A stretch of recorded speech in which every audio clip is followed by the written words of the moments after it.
صباح الخير. عاملين ايه؟ يا رب تكونوا كويسين.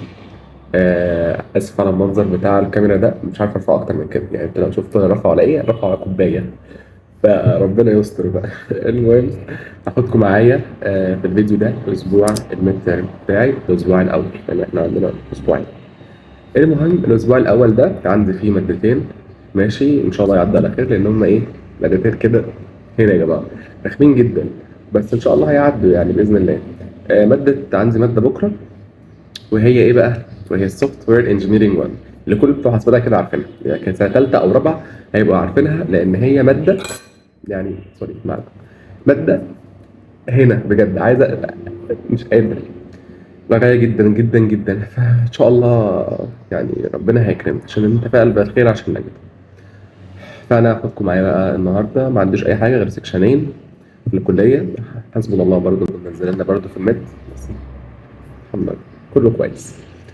فهننزل بقى مع سكشنين عشان نرجع نخلص الحاجات اللي علينا بكره عشان الميد تيرم.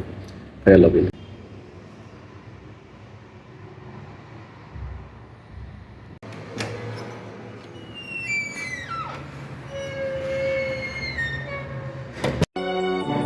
اتكلي على الله يا ابنتي. حسبي الله. إلى اللقاء. ورجعنا الحمد لله وخلصنا، فركشناها على سكشن كده الحمد لله، فتمام. دلوقتي بقى المفروض عندي الميد بكره، وانا مش عارف الساعه كام بكره، بس لازم اخلصهم كل النهارده عشان ده اخر فرصه. يعني مش هصحى الصبح بدري عشان خاطر اخلص، بقالي شويه في الكلام ان انا اصحى الصبح بدري قوي ده عشان اخلص، مفيش تركيز، هتوتر الامتحان بعد كام ساعه. لازم يخلص كله النهارده، فيلا بينا نخلصهم مع بعض. يلا بينا.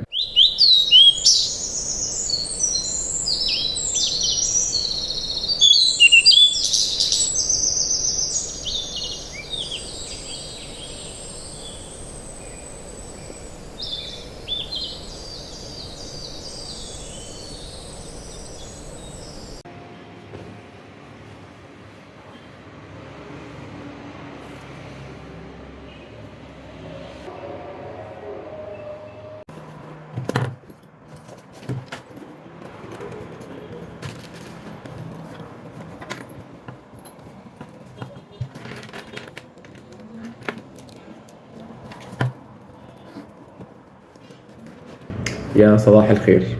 النهارده تاني يوم زي ما انتم شايفين اهو. امبارح ما كملتش، بقيت ان انا اخليكم استوديو معايا، لان بصراحه كنت بستخدم الموبايل، فما كنتش عارف اصور واستخدم الموبايل في نفس الوقت. فذاكرت وبعد كده خلصت ونمت وصحيت النهارده. المفروض ان النهارده صاحي من الساعه 9، بس هو حاليا الساعه 12، صاحي من الساعه 9 بس ايه، عربيه. بس صحيت صليت ضحى وقرأت قرآن، وها هنا لبسنا وخلصنا. بس فده اليوم خلاص، ساعات والامتحان يبدأ.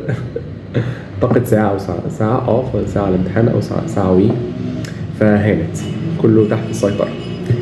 بس بقى في موضوع مهم جدا جدا جدا عايز أكلمكم فيه، وهو الترند الأيام ده، وهو كل الناس بتتكلم عليه وكل المسلسلات بتتكلم عليه، وهو الذكاء الاصطناعي. بصوا يا جماعة، الذكاء الاصطناعي هو من الحاجات الحلوة جدا اللي بتسهل علينا حياتنا جدا، سواء بقى كانت في الدراسة، سواء كان في الشغل، سواء كان في البيت. في حاجات في البيت اللي بنسميها، مش فاكر كم، اي او تي، دي حاجات بتستخدمها في البيت، زي مثلا اطفي النور فبيسمع صوتك فبيطفي النور، ده كل حاجات ذكاء اصطناعي. ولكن الذكاء الاصطناعي بيبقى فيه ليه مميزات وليه عيوب، او فيه بقى حاجات نافع وممكن يبقى ضار في نفس الوقت. ليه بقى؟ دلوقتي الذكاء الاصطناعي كنا الاول بنستخدمه في حاجات نافعه جدا جدا جدا، بستخدمه في المذاكره وبيعمل برزنتيشنز وبيعمل حاجات كتير جدا وبيساعدني في الحاجات انا مش فاهمها وهكذا. لكن دلوقتي بقى لقيت في ناس كتير جدا، وكمان ناس اعرفها، بيستخدموا الذكاء الاصطناعي ان هو يشات معاهم، يتكلم معاهم، يحكي لهم خصوصياتهم، يحكي لهم حياتهم. ودي حاجه بصراحه غريبه جدا، لان الذكاء الاصطناعي ده بيعتبر ايه؟ بيعتبر جهاز او آلة بيبدأ ان هو يسمعك ويرد عليك. طب هو لما بيجي يرد عليك او بيسمعك، هو بيحتفظ بكل المعلومات اللي انت بتديها له، كل الهيستوري اللي هو عندك اصلا هو اصلا بياخدها. يعني هو بياخدها منك انت، كل المعلومات اللي انت اديتها له هو بياخدها منك. فدي حاجه مش كويسه. يعني حتى الان ما حدش اتكلم، يعني حتى الان شات جي بي تي وجيميناي وحاجات من كده، حتى الان ما حدش اتكلم عليهم ان هو خدوا حاجه او سرقوا حاجه. ولكن بقى كان عندها دكتوره في الجامعه قالت لنا ان هي كانت بتحضر ماجستير، وكانت عامله ليها حاجه كده يونيك ليها لنفسها، محدش يعرفها غيرها، هي اللي عامله البحث بتاعها يعني. فحطيتها على جات جي بي تي وكانت بتساله على كام سؤال يعني. المهم بعديها باسبوع سالته نفس السؤال، فراح جاب لها نفس اللي هي كانت كاتباه بالظبط. يعني هو ايه يعني اللي هي كانت يونيك او بتاعها اصلا، حاجه اللي هي منفرده بيه، هو راح جابها لها ليها هي. طب ده بتاعي اصلا، يعني هو يعتبر ردها لها تاني. يعني عارف مثلا انت بقول لك مثلا انا بحب الاحمر والاحمر ده مش موجود في اي حته، فقلت لك ايه في الالوان المتاحه، قلت لي احمر، طب انا ده بتاعي انا اللي مديهولك مثلا. فدي حاجات من الحاجات المخيفه بصراحه. حتى الان هو بيسرق المعلومات، كانت جات جي بي تي وجيميناي بيسرق معلومات. يعني مثلا ما تشوف الدكتوره مثلا اللي خد البحث اليونيك بتاعها، انا لو جيت عملت نفس الريسيرش او نفس اللي انا بقوله مثلا ابحث لي عن كذا، هتلاقي جاب البحث بتاعها اداهولي عادي. فدي حتى الان مش كويس. طب كروبوتس بقى والحاجات الروبوتكس والكلام ده كله، لا الروبوتس ده بيسرق ليه؟ لما تيجي حضرتك بتعمل شات معاه، ده بيسرق معلوماتك كلها وبيشوف انت بتفكر ازاي وبتعمل ازاي وحاجات من دي. هل جات جي بي تي وجيميناي ممكن يوصلوا للمرحله دي؟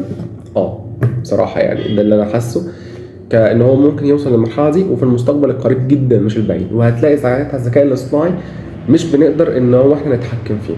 بس يعني الله اعلم، يعني كله بمشيئه ربنا وربنا قادر على كل شيء. فهل ده بقى هيحصل فعلا ولا لا؟ الله اعلم. بس حاسس انا عايز اقول لكم او حبيت ان اقول لكم ان انتوا يا جماعه الذكاء الاصطناعي ايا كان بقى اي ابلكيشنز او اي حاجه استخدموه بحاجه بحاجات محدده. ما تدوش حاجات شخصيه، لا حاجات معينه كمذاكره كاسئله عامه كمثلا حاجه انت مش عارفها، لكن كان انت بقى تدي شخصياتك وانا مش عارف بحب مين ومحدش بيحبني، ما عنديش حد بكلمه بتاع ده، يعني ما رشحش بصراحه لي. بس كده، فدمتم بخير يعني ان شاء الله. فيلا بينا ننزل بقى نروح الامتحان، ويا رب يعني يا رب الامتحان يبقى كويس. يلا بينا.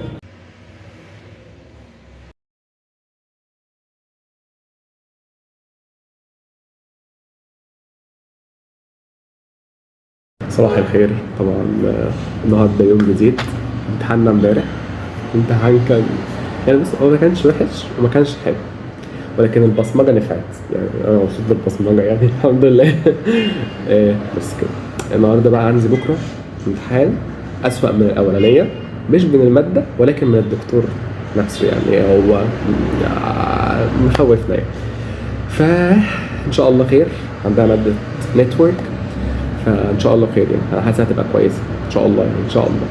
فنذاكر مع بعض بقى عشان نشوف بكره. طبعا صاحي من بدري، صاحي من الساعه 9، الساعه حوالي دلوقتي 2، فكويس يعني بذاكر من الصبح الحمد لله. فلسه مستمرين لان الماده قد كده. تمام. فان شاء الله خير يعني، ولا برضه تفائلوا بالخير تجدوه. فخير ان شاء الله. يلا بينا.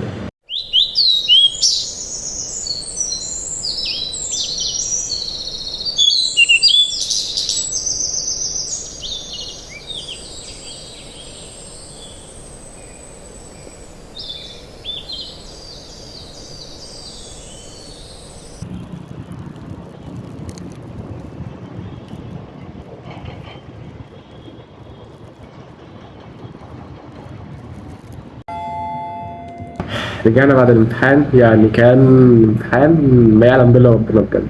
يعني كان امتحان الحمد لله الحمد لله بجد. زي ما قلت لكم الدكتور حب يطلع كل حاجة علينا فطلعها الحمد لله.